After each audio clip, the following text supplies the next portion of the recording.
UTV Telugu. ఇప్పుడు Telangana top 10 చూద్దాం. భద్రాద్రి కొత్తగూడెం జిల్లా కొత్తగూడెంలో మొక్కల రాజశేఖర్ను టీపీసీసీ జనరల్ సెక్రటరీ నాగ సీతారాములు, మోటార్ వెహికల్ ఇన్స్పెక్టర్ సంఘం వెంకట పుల్లయ్యతో కలిసి ఘనంగా సన్మానించారు. హరిత విప్లవమే ధ్యేయంగా గత 6 ఏళ్లుగా ప్రతిరోజు ఒక మొక్క నాటుతూ ప్రధానమంత్రి మోడీ ద్వారా మన్ కీ బాత్ కార్యక్రమంలో ప్రశంసలు అందుకున్న మొక్కల రాజశేఖర్ను సన్మానించారు. మొక్కను రక్షించు, మాతృభాషను రక్షించు అనే నినాదంతో సింగరేణి ఉద్యోగం చేస్తూనే తన తండ్రి పాండు ఇచ్చిన స్ఫూర్తితో రోజుకు మొక్క నాటుతూ మొక్కల రాజశేఖర్గా పేరు తెచ్చుకున్న కొత్తూరు నుర్విని సన్మానించారు. మెదక్ జిల్లా పాపన్నపేట మండలంలోని నాగసంపల్లి గ్రామంలోని శ్రీ ఏడుపాయల దుర్గాభవాని అమ్మవారిని ప్రత్యేకంగా అలంకరించారు.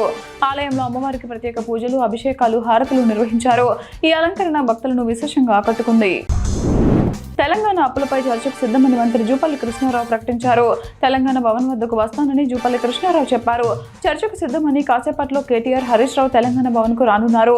బీఆర్ఎస్ పాలనలో అప్పులు అంటూ కాంగ్రెస్ దుష్ప్రచారం 2.5 ఏళ్లలో కాంగ్రెస్ చేసిన అప్పుల గొడుపుపై కేటీఆర్, హరీష్ రావు చర్చ చేసేందుకు సిద్ధమైనారు. చర్చకు రమ్మని పిలిచి పోలీసుల మాటన దాక్కున్న చేయలేని కాంగ్రెస్ దద్దమ్మలు. కాంగ్రెస్ నాయకులు అవినీతి చేయనప్పుడు చర్చకు వస్తున్న మాజీ మంత్రి, ఎమ్మెల్యే బీఆర్ఎస్ హరీష్ మరియు ఇతర బీఆర్ఎస్ నాయకులను పోలీసులను అడ్డం పెట్టుకుని ఎందుకు అడ్డుకుని అక్రమంగా అరెస్టులు చేస్తున్నారు? సవాల్ విసిరి వెనుకడుగు వేయడం మీ కాంగ్రెస్ ప్రభుత్వ పిరికితనానికి, వైఫల్యానికి నిదర్శనమని హరీష్ రావు అన్నారు. బెయిల్ వస్తే మళ్లీ అరెస్ట్కు ప్లాన్. తెలంగాణ జర్నలిస్ట్ కేవీ రెడ్డిని బొబ్బిలి కోర్టు వద్ద అదుపులోకి తీసుకోవడానికి కోర్టు ఆవరణకు తుళ్లూరు పోలీసులు చేరుకున్నారు. మరో కేసులో జర్నలిస్ట్ కేవీ రెడ్డిని అరెస్ట్ చేయడానికి తుళ్లూరు పోలీసులు వచ్చారు. గురుకులాల్లో అవినీతి ఆరోపణలపై చర్చకు మంత్రులు పొన్నం ప్రభాకర్, అడ్లూరి లక్ష్మణ్ కుమార్, అజారుద్దీన్ సిద్ధమయ్యారు. ప్రస్తుతం ఎమ్మెల్యేలుగా ఉన్న మాజీ మంత్రులు ఎవరు చర్చకు వచ్చినా తాము సిద్ధమని, మాజీ మంత్రులు వస్తే సోమాజిగూడ ప్రెస్ క్లబ్లో చర్చకు సిద్ధమని మంత్రులు తెలిపారు. హరీష్ రావు, ఆర్ఎస్ ప్రవీణ్ కుమార్ ఇతర బీఆర్ఎస్ నేతల బృందాన్ని అక్రమ అరెస్ట్ చేసి పోలీసులు పోలీస్ వాహనంలో సిటీ చుట్టూ తిప్పుతున్నారు. పోలీసుల వాహనం వెంబడి వందలాది వాహనాల్లో బీఆర్ఎస్ శ్రేణులు బయలుదేరారు. హరీష్ రావును ఎక్కడికి తీసుకెళ్తే అక్కడి వరకు వెంటే వస్తామని బీఆర్ఎస్ శ్రేణులు అంటున్నారు. ఎవరికి పడితే వానికి సమాధానం చెప్పడానికి నేను లేను. ఎమ్మెల్యేగా ఉన్న కేటీఆర్ రావాలి లేదా అసెంబ్లీలో చూపిస్తాం. ఆర్ఎస్ ప్రవీణ్ కుమార్ కు చెప్పడానికి నేను లేను. కేటీఆర్, ప్రవీణ్ కుమార్ కు నా నిబద్ధత తెలుసు అని మంత్రి పొన్నం ప్రభాకర్ అన్నారు.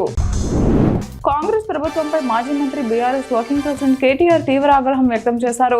అసత్యాలతో ప్రజలను మభ్యపెట్టే కార్యక్రమం రేవంత్ రెడ్డి ప్రభుత్వం చేస్తోందని విమర్శించారు. తెలంగాణ భవన్లో కేటీఆర్ మీడియాతో మాట్లాడారు. ప్రతిపక్షాలకు సమాధానం ఇచ్చే తెగువ కాంగ్రెస్ సర్కార్కు లేదని ఎద్దేవా చేశారు. గతంలో ముఖ్యమంత్రి రేవంత్ రెడ్డి కూడా సవాల్ చేశారని, ప్రెస్ క్లబ్ కి వెళ్తే ఎందుకు రాలేదని ప్రశ్నించారు. మంత్రి జూపల్లి కృష్ణారావు మధ్యలో సవాల్ విసిరారని, సీఎం పంపితే జూపల్లి వస్తున్నారని తాము అనుకున్నామని, కానీ పనికిమాలిన డైలాగులను జూపల్లి కొడుతున్నారని వ్యంగ్యంగా అన్నారు. ఆర్ఎస్ ప్రవీణ్ కుమార్ ప్రభుత్వానికి వ్యతిరేకంగా మాట్లాడుతున్నాడని, మార్కెటింగ్ డిపార్ట్మెంట్లో పనిచేస్తున్న ఆయన భార్యని 10 నిమిషాల క్రితమే ట్రాన్స్ఫర్ చేశారు.